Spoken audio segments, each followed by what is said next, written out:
noite, meu irmão, minha irmã, que a graça e a paz do Senhor esteja sobre a sua vida. Mais um momento juntos para estudarmos a palavra. Seja bem-vindo, você aqui ao nosso canal, o canal da Igreja Presbiteriana Ebenezer, em Ipatinga, Minas Gerais. Que Deus possa abençoar profundamente a sua vida, sua casa, sua família. Estamos aí para mais um momento de expor a palavra. Estamos aí expondo a carta de Filipenses. E hoje já vamos para a 18ª exposição. Nós vamos continuar o capítulo 4, os versos 8 e 9. Vamos terminá-los hoje. Gostaria de chamar você para um momento de oração, em agradecimento a Deus por essa oportunidade maravilhosa. Vamos orar? Pai, muito obrigado pela vida de cada homem, cada mulher, cada criança, essa família, Pai, que nos assiste. Deus, essa família que está ouvindo a Tua palavra. Que o Senhor possa falar o coração desse homem, desta mulher, do jovem, do adolescente, da criança, da família, Senhor. E que a palavra do Senhor possa de fato ser apregoada nesses dias, ó Pai. E que através da Tua palavra vidas venham ser salvas, vidas venham ser transformadas, libertas e santificadas. Pai, obrigado por esse momento da Tua palavra, em nome de Jesus. Amém e amém. Hoje, então, vamos trabalhar o capítulo 4, versos 8 e 9. A parte 9, hoje vamos trabalhar ela. Deixa eu ler para você o 8 e o 9. Finalmente, irmãos, tudo que é verdadeiro, tudo que é respeitável, tudo que é justo, tudo que é puro, tudo que é amável, tudo que é de boa fama, se alguma virtude há e se algum louvor existe, seja isso que ocupe o vosso pensamento. Verso 9, o que também aprendestes e recebestes e ouvistes e vistes em mim, isso praticai, e o Deus da paz será convosco. Hoje vamos trabalhar sobre o verdadeiro ensino e o verdadeiro Deus. O texto, então, que já falamos com vocês aí é o capítulo 4, verso 8 e 9. Aqui, Paulo traça as linhas da verdadeira doutrina. O versículo 8, ele está tratando aquilo que deve ocupar o nosso pensamento, o terreno da mente. Aqui Paulo ele vai falar das coisas que os filipenses tinham aprendido. Paulo está relatando sobre aquilo que os amados irmãos daqueles dias estavam ouvindo, haviam aprendido do próprio apóstolo Paulo e através do Evangelho das Boas Novas. Estas eram as coisas em que eles mesmos os tinham instruído. Paulo havia instruído esses irmãos. Paulo havia levado esses irmãos a conhecer o Evangelho. E Paulo também havia demonstrado através da sua vida. A sua vida também era uma interpretação do Evangelho, o Evangelho da verdade. Paulo havia testemunhado não só pela palavra, mas todos sabiam quem era Paulo. Então Paulo ele quer fazer com que esses irmãos possam ter o melhor do ensino, relembrar, ver que ensino eles têm recebido, qual é a base dessa caminhada.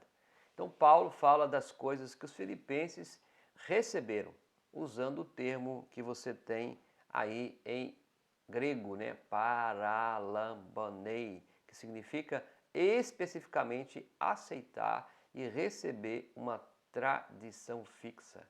Então, quando Paulo fala sobre o receber, ele coloca o que também aprendeste e recebestes. Paulo está trazendo a ideia especificamente de aceitar e receber aquela tradição fixa. Ou seja, é um ensino que não muda, é um ensino que é fixo. É essa ideia que Paulo vai trazer aqui a esses irmãos. Isso se refere ao quê? À doutrina e o ensino aceitos na igreja e que eles tinham sido transmitidos por Paulo. Então, aquele ensino que Paulo está trazendo, que eles receberam, esse ensino é algo fixo, é a doutrina fixa, que eles haviam aprendido e aceito na igreja pelo intermédio de Paulo. É interessante você observar que de ambas as afirmações aprendemos que o ensino consiste em duas coisas. Veja bem, em transmitir aos homens o corpo aceito de verdade e a doutrina que toda a igreja mantém. O corpo da verdade e a doutrina que a igreja mantém. Uma outra coisa importante é em iluminar esse corpo de doutrina com a interpretação e a instrução pessoais do mestre. Ou seja, você tem a palavra, você tem o veículo e você tem aquele que está transmitindo também. Paulo então diz que esta tradição, esta doutrina, ela é fixa. Eles receberam de Paulo o evangelho, as boas novas. E Paulo está transmitindo a esse corpo, esses irmãos, aonde você tem um corpo de verdade, onde você tem uma doutrina que é fixa, que mantém a igreja, e aonde você tem naquele grupo as pessoas, e essas verdades são iluminadas, você tem esse corpo de verdade, aonde você tem a interpretação e a instrução pessoais do mestre. E Paulo é esse mestre. Paulo é esse apóstolo que está transmitindo um corpo de verdade, um corpo de doutrina para aqueles irmãos que vivem no corpo de Cristo. Veja que o verdadeiro ensino e o verdadeiro Deus são coisas que caminham juntos, tá? Se temos que ensinar ou pregar, nós devemos conhecer o corpo de doutrina aceito pela igreja. Primeiro, a igreja cristã, a igreja bíblica, né? Você vai ter aqui, de fato, verdades bíblicas. Então, quando você é um pregador, quando você está ensinando, você precisa conhecer o corpo de doutrina da igreja. Logo, devemos passá-la através de nossas mentes, como instrutor, como professor, como pregador, e transmiti-las a outros, tanto em sua própria simplicidade, como também no significado que ela vai alcançar na experiência e no pensamento do outro. Veja que Paulo é essa pessoa, ele está transmitindo àqueles irmãos o ensino que recebeu. Uma vez que recebeu esse ensino, ele está transmitindo a outros de uma forma mais simples, de uma forma competente, de uma forma que eles possam entender. É tão verdade que Paulo usa muitas palavras gregas, né, para que eles possam entender no contexto dele o que o Evangelho está dizendo. Então Paulo diz no versículo 9 que também aprendestes e recebestes. Aprender e receber. Uma vez que você recebe, você vai aprender o Evangelho, então esse processo você vai ter uma continuidade de crescimento. Paulo vai ainda mais além. Ele diz aos filipenses, meus irmãos, que copie o que viram e ouviram dele. Paulo está dizendo que não é só o que aprendeu, ou não só o que conheceu, ou o que recebeu, mas o que ouviste, mas também viste em mim. Paulo está colocando que o bom exemplo também não é só a fala. É verdade que você tem que Paulo está trazendo o conceito de verdade, conceito de ensino, conceito do corpo, da teologia, das verdades bíblicas, mas ele também está dizendo para si mesmo, olha o que de mim, viste em mim. Na verdade, traz que poucos mestres, né, e pregadores nesses dias que estamos vivendo possam de fato agir dessa maneira. Muitos têm só falado, muitos só têm ensinado, muitos só têm dado, mas não como Paulo diz, e vistes em mim. Ou seja, entretanto, o certo é que o exemplo pessoal é parte essencial do ensino. A nossa vida pessoal, ela também é uma parte essencial do ensino. O mestre deve participar, o mestre deve conhecer, o mestre deve praticar a doutrina que professa, demonstrar pela ação, pela verdade que experimenta essas palavras. O exemplo bem claro que todo mundo conhece é o exemplo de Jesus com os discípulos e Paulo com os seus também discípulos. Veja que esse processo do discipulado, do você conhecer o Evangelho, você conhece, você recebe, você aprende. Uma vez que você tem vida nesse Evangelho, você transmite vida a outros. Você transmite vida através das boas novas. É o que nós precisamos nesses dias, viver o verdadeiro ensino e o verdadeiro Deus, aonde temos base daquilo que nós conhecemos, quem nos deu. Isso faz diferença na minha vida, fazendo diferença na minha vida, eu vou dar isso também aos outros na minha vida. E aí Paulo também, finalmente, nessa sessão, Paulo fala, diz que seus amigos filipenses fizeram tudo fielmente. E eles terão paz. Eles terão paz e de sumo interesse deter, aqui é de sumo interesse deter-se no título que Paulo coloca a Deus. Ele coloca isso praticais o Deus da paz convosco, o Deus da paz. Então veja que o verdadeiro ensino, e qual é o ensino que Paulo está dando, irmão? Versículo 8, você vai encontrar tudo que é verdadeiro, tudo que é respeitável, tudo que é de boa fama, tudo isso ocupe o vosso pensamento. Pensar nas coisas do alto. E que Paulo, nesse versículo 9, ele diz que o Deus da paz. O Deus da paz. E aqui nós vamos ver então que Paulo coloca que esse é o Deus da paz. Veja bem, em realidade trata de um título favorito que Paulo trata nas suas cartas. Se você conferir em Romanos, Coríntios, Tessalonicenses e aqui Filipenses, Paulo gosta da expressão o Deus da paz. Para o judeu, a paz não só tinha um significado negativo, ou seja, não constituía só na ausência de conflitos. A paz era tudo aquilo que fazia o bem supremo ao homem. Então, para um judeu, a paz era tudo aquilo que fazia o bem supremo do homem. E esse contexto, Paulo está dizendo, só na amizade com Deus o homem pode encontrar o verdadeiro significado que a possui. Veja, nós não podemos encontrar um significado da vida a não ser em Jesus. As outras coisas são superficiais, elas são passageiras, elas trazem um vazio, mas também para o judeu esta paz derivava necessariamente em relações corretas. Ou seja, é bem interessante você observar que uma vez que a nação de Israel, os profetas, os reis, tinham paz com Deus, tinham obediência a Deus, ou colocava todo o processo no funcionamento, havia paz. E essa paz tinha suas relações corretas, o justo, o governante, o pobre, o humilde, todos estavam numa inter-relação mútua de justiça. Mas quando essas relações estavam erradas, a relação com Deus, isso afetava a relação com o próximo. E aí já não havia mais paz, começava a haver guerra. Então a nossa amizade com Deus, o nosso relacionamento com Deus, nossa intimidade com Deus, é que vai fazer toda a diferença para o significado da nossa vida. E esse significado dessa paz, ela também se relaciona às relações corretas da nossa caminhada. Então, esse é o Deus da paz.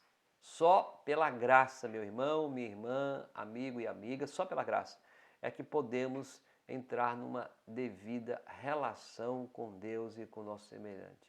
É a graça, esse favor imerecido. Uma vez que eu fui alcançado, agora também eu posso compartilhar com o outro aquilo que eu tenho. O Deus da paz é o Deus capaz de fazer com que a vida seja o que está destinado a ser, capacitando-nos a entrar numa relação a Ele, com o nosso semelhante. Ainda que tudo esteja ruim, ainda que nós não encontramos nenhuma solução, o Deus da paz, Ele é capaz de fazer com que a vida seja o que está destinado a ser, capacitando eu, você, nós, a entrar numa relação com Ele. E uma vez numa relação com Ele, temos uma relação com o próximo. Somente esse processo é que vai trazer o verdadeiro sentido desse Deus, que é o Deus da paz. E nesse tempo que nós estamos aí vivendo, nós encontramos muitas pessoas que não estão vivendo em paz. Estão vivendo momentos difíceis, momentos dolorosos, momentos de guerras, não guerras externas, né? Apesar de terem, mas a maior guerra dentro, a guerra do pensamento, a guerra dos seus problemas, mas o Deus da paz pode mudar essa história. Não só aquilo que está dentro, mas também numa correlação, nas relações corretas da minha vida com Deus, da minha vida com o próximo, com a minha esposa, com meu filho, assim por diante. A segunda coisa que Paulo aqui vejo que ele coloca é que o Deus, para Paulo, Deus era o Deus da esperança.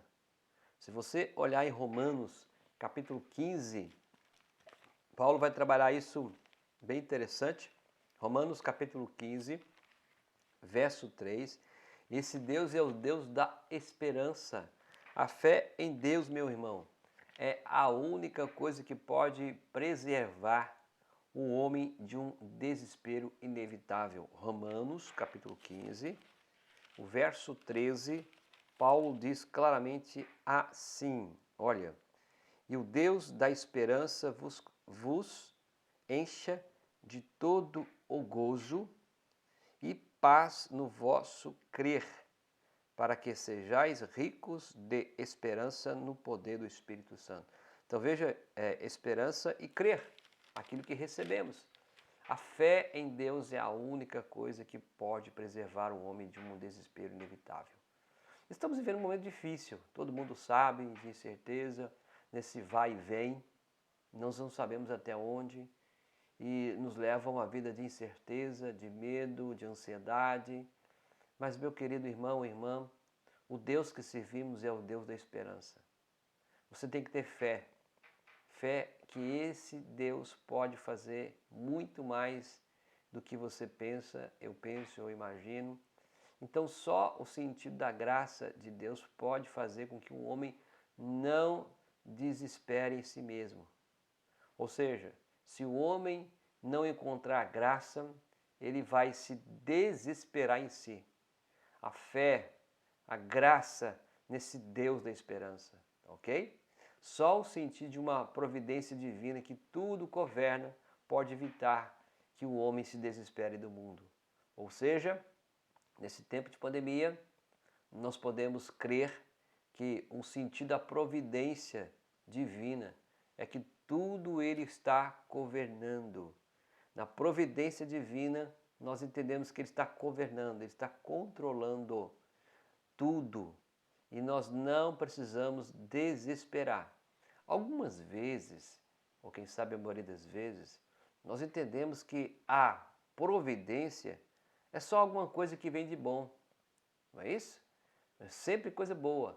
Mas quando, por exemplo, a pandemia, quantos de nós olhamos para a pandemia e nós não vemos ela como providência de Deus? Porque providência as pessoas estão entendendo que é só coisa boa, só bênção, só bênção, bênção, bênção. Não. Providência de Deus, nos escritos de Deus, nos seus propósitos, pode até ser mesmo uma pandemia. Mas em meio a toda a providência de Deus, Ele está no controle. E nós não precisamos desesperar, porque Ele é o Deus da esperança. O salmista cantava, porque estás abatidas, ó minha alma, espera em Deus, pois ainda o louvarei. A Ele, meu auxílio e Deus meu. Amado irmão, irmã, amigo e amiga, ouvinte, não sei como é que anda a sua vida, mas sabe que o verdadeiro ensino da palavra, tudo que é respeitável, puro, amável, o Evangelho deve ocupar a sua mente. Mas também o verdadeiro Deus, o Deus da paz, o Deus que dá a verdadeira paz, porque ainda assim que tenha uma guerra em volta de você, mas lá dentro você tem a certeza de que esse Deus está com você. Mas não só isso, mas o Deus da esperança. Ainda que você tenha vivido momentos difíceis, Saiba quem é o Deus. É o Deus da esperança, pois ainda o louvarei, e nele é auxílio e Deus meu. Eu vou esperar nele. Ele é a minha esperança. Então saiba que Deus é a sua esperança. A esperança do cristão é indestrutível, porque se funda num Deus eterno. E a esperança do cristão não é a última que morre. Não tem esse ditado? Quantas pessoas dizem que a esperança é a última que morre? Para o cristão, para aquele que é discípulo de Jesus Cristo, para aquele que confessa Jesus como o Senhor e Salvador da sua vida, a esperança não morre. A esperança, ela é indestrutível. Ela é fundada no eterno Deus. Quem pode destruir Deus? Então saiba que você pode ter esperança. Saiba que você pode ter esperança no seu casamento, esperança com seu esposo ainda que você não converteu, com seu filho que desviou, com a sua filha que está no caminho errado, ou com a nação. Ainda há esperança, porque Deus está no controle. Deus está no seu controle, está governando soberanamente e com providência. Amém? Terceira coisa que eu vejo que Paulo coloca é: para Paulo, Deus é o Deus da paciência, da misericórdia, da consolação. Ele não só é o Deus da paz, ele não é só o Deus da esperança, mas também ele é o Deus, meu irmão. Ele é o Deus da graça, ele é o Deus dessa vida abençoadora. Deus é o Deus que pode fazer infinitamente mais do que eu e você pensamos e imaginamos. Esse Deus é o Deus da misericórdia, da consolação. Tanto da consolação como da misericórdia são traduções que nós vamos encontrar da mesma palavra grega, paraklesis. É o Deus que está conosco. Romanos capítulo 15, Paulo coloca isso no versículo 5. Paulo, em Romanos 15, ele coloca isso. 1 Coríntios, também ele coloca, 2 Coríntios, 1:3. Romanos 15, 5, Paulo coloca assim, querido irmão: ora, o Deus da paciência e da consolação nos conceda o mesmo sentir de um para com os outros, segundo Cristo Jesus. Olha que maravilha! Deus é o Deus da paciência. Estamos diante de dois termos importantes que a Bíblia trabalha. A paciência, que em grego significa hiponome, que nunca significa simplesmente aguentar. Presta atenção. A paciência, no grego, não simplesmente significa aguentar sentado, mas sim a capacidade de levantar-se e superar os acontecimentos. Olha que coisa profunda. Então, quando a Bíblia está dizendo paciência, não é como se você estivesse sentado lá, cabisbaixo, pensando, ficando esperando. Não. É a atitude, é o levantar, é o superar os acontecimentos. Não significa aceitar simplesmente, mas sim fazer com que os acontecimentos se permutem para a glória de Deus. Veja que a paciência não é você ficar passivo e deixar tudo acontecer, não. É você estar aguentando, é uma capacidade para você levantar, para você superar os acontecimentos da sua vida. E tudo isso para você ter um sentimento que o acontecimento, aquilo que está acontecendo, que você está fazendo, é para permutar a glória de Deus. Amém. Olha que maravilha a paciência. Então Deus é um Deus que nos dá o poder de usar toda a nossa experiência e situação da vida para obter grandeza e poder. Tudo. É nós que não prestamos atenção. Deus é um Deus em que aprendemos a usar a alegria e a tristeza, o êxito e o fracasso, o lucro e a desilusão para enriquecer e encontrar a vida e enobrecer essa vida. Olha, para nós fazermos mais e mais para o reino dele, aonde vamos tornar pessoas mais úteis para o reino dele, e as pessoas que estão ao nosso lado vão ser abençoadas e ainda vão se aproximar mais de Deus. Esse Deus da paciência, o Deus da consolação, é o Deus que nos dá poder, irmão. Usa todas as nossas experiências para obter grandeza e poder. Saiba que ainda em meio à destruição, em meio ao caos que estamos vivendo, Deus tem nos dado a oportunidade de grandeza, de obter grandeza e poder. Talvez nós não estamos aproveitando o momento da pandemia, porque os nossos olhos estão no lugar errado. Os nossos olhos estão no mundo e não em Deus. E esse Deus é o Deus que pode fazer muito mais. A palavra, então, a outra que falamos aqui, a palavra paraclesis, é muito mais do que uma simpatia consoladora. Ela é inspirar ânimo. É um inspirar o ânimo, não é só uma ajuda. Não consiste em alcançar ao homem para consolá-lo, mas é a capacidade de enfrentar o mundo, de enfrentar as circunstâncias, não só enxugar as lágrimas de seus olhos, mas também de você, aqui sem medo, destemido, essa palavra impertérito, né? Que ao encontro do mundo você pode ali trazer sem medo, sem coragem, aquele que Deus tem dado a você. Ou seja, é muito mais do que uma simpatia consoladora. É inspirar ânimo, é inspirar ânimo. Então, quantas pessoas nesses dias não precisam de outras pessoas ao seu lado para inspirar ânimo? Não é uma ajuda qualquer, não consiste em abraçar um homem para consolá-lo simplesmente, mas para capacitá-lo para enfrentar o mundo. Queridos irmãos, que Deus levante homens, mulheres, que Paulo está dizendo que esse Deus da paz será convosco. Esse Deus da paz é o Deus da paz, é o Deus da consolação, é o Deus da misericórdia, da compaixão e é o Deus também da esperança. Paraclesis é a combinação de consolação e fortaleza. Então Deus é um Deus em que toda a situação deriva em glória, em quem o homem encontra a fortaleza, a consolação, para ir a cada momento vivendo a vida cristã em meio aos problemas, em meio às aflições. Então, nós pensamos que tudo falhou. Agora já não tem mais jeito, está perdido, mas diz a Bíblia que esse Deus é o Deus da paz. A Bíblia diz que é o Deus da esperança, mas também a Bíblia diz que ele é o Deus da consolação. É o Deus da consolação, do ânimo, querido irmão, irmã. Nós precisamos desses dias de pandemia, onde o amor de muitos tem se esfriado. Saber que há o verdadeiro ensino. Se firme no verdadeiro ensino. E o verdadeiro ensino que você vai encontrar está na palavra de Deus. Busque conhecê-la.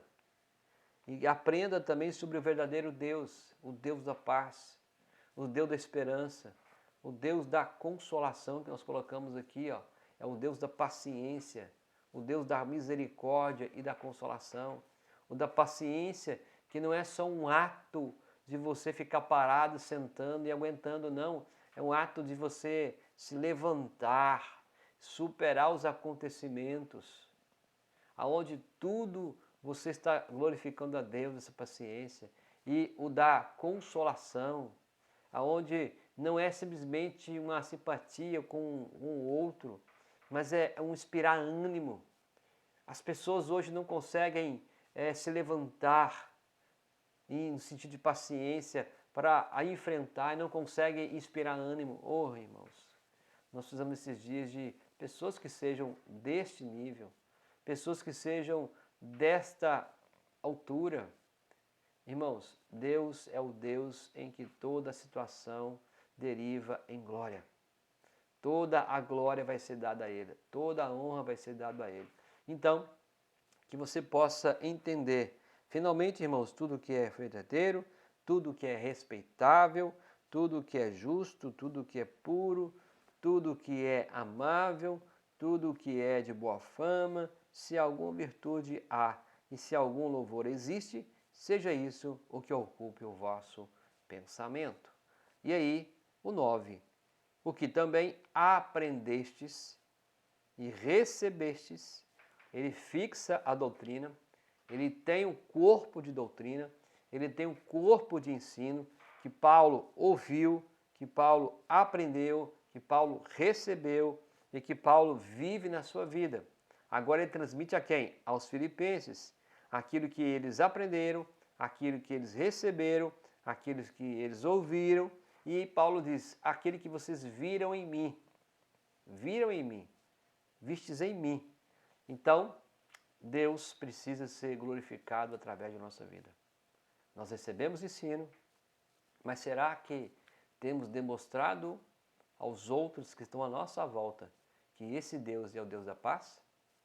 Será que podemos mostrar para os outros que esse Deus que eu sirvo é o Deus da paz? Será que os outros podem ver em mim que esse Deus é o Deus da esperança? É o Deus da esperança? Será que as pessoas podem ver em mim que esse Deus é o Deus da paciência e o Deus da consolação? E Paulo está dizendo claramente, vistes em mim, isso praticai. Que Deus levante homens e mulheres para que possam dizer, pratique isso que eu estou praticando. Porque eu conheço o ensino, o verdadeiro ensino. E eu conheço o verdadeiro Deus. Querido, minha oração é que você possa conhecer o verdadeiro ensino das palavras e o verdadeiro Deus. O Deus da paz, o Deus da esperança, o Deus da paciência, o Deus da consolação. E em meio a todo esse caos que estamos vivendo, muitos irmãos, muitas pessoas não querem pagar o preço de uma vida de consagração, uma vida de intimidade com Ele. Eu sei que as circunstâncias não são fáceis, mas nós não podemos nos desesperar. Porque como vamos dizer ao mundo, em meio à pandemia, que Deus é o Deus da paz? Como vamos dizer ao mundo, em meio à pandemia, que Deus é o Deus da esperança? Como vamos dizer ao mundo, em meio à pandemia, que Deus é o Deus da paciência e o Deus da consolação e da misericórdia? Vivendo, quando eu e você demonstramos isso, Deus vai ser glorificado e exaltado. Amém? Deus abençoe a sua vida. Próximo encontro, vamos falar sobre o segredo do verdadeiro contentamento, tá bom? Vamos orar? Senhor, muito obrigado pela palavra do Senhor.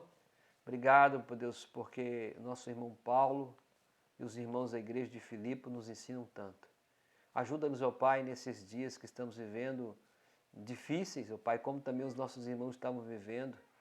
Ajuda-nos a crer no verdadeiro ensino, Pai.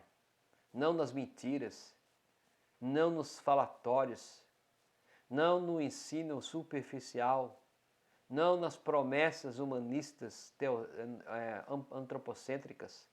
Pai, mas deixa, Senhor, cada dia conhecemos a verdade, os princípios, ó Pai, da verdade do Senhor. A palavra, Deus, do Senhor no centro da nossa vida. Ajuda-nos a crer que Tu és o Deus da paz, o Deus da esperança, o Deus da paciência, o Deus da consolação nesses dias tão difíceis. Levanta, Senhor, homens, mulheres, famílias que possam vivenciar esse ensino e que esse ensino vivenciado na sua casa, eles possam dizer para os outros o que vocês estão vendo em mim, o que vocês estão aprendendo de mim. Façam, praticam.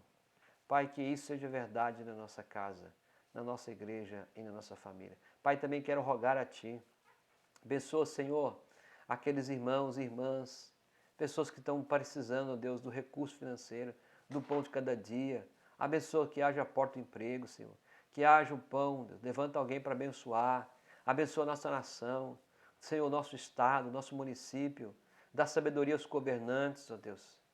Livra-os, ó Pai, de toda manipulação, de toda a carnalidade. Coloca, Senhor, o conhecimento no coração desses homens, da liderança do nosso governo, Senhor. Que eles conheçam Deus da paz, o Deus da esperança, o Deus da paciência, o Deus da consolação. Senhor, abençoa aqueles que estão enfermos.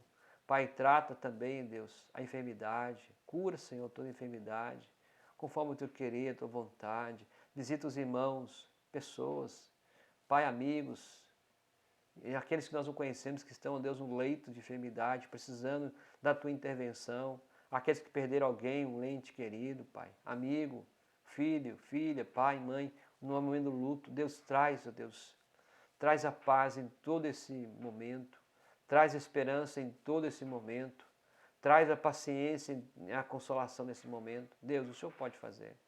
Nós não podemos fazer, mas o Senhor pode fazer. E aquilo que compete a nós, ó Pai, em viver o ensino, em praticar a palavra, em ter vida do Senhor, aí sim nós podemos dizer às pessoas que podem fazer o que nós estamos fazendo, porque estamos seguindo o Senhor. Que seja verdade esses dias. Em nome de Jesus. Amém e amém. Meu irmão, minha irmã, querido convidado e convidada, muito obrigado pela sua presença aqui conosco. Deus abençoe você. Eu quero chamar você para o próximo encontro. Vamos tratar aí sobre o segredo do verdadeiro contentamento. Você pode também dar o seu like, você também pode aí divulgar o nosso canal, compartilhar o nosso canal. A nossa intenção é expor as Sagradas Escrituras com muita humildade e com muito carinho. Então quero pedir a você que nos ajude também a compartilhar a palavra de Deus, tá bom? Muito obrigado. Deus abençoe profundamente a sua vida e espero você no próximo encontro, tá bom? Fique na paz de nosso Senhor e Salvador Jesus Cristo e até o próximo encontro.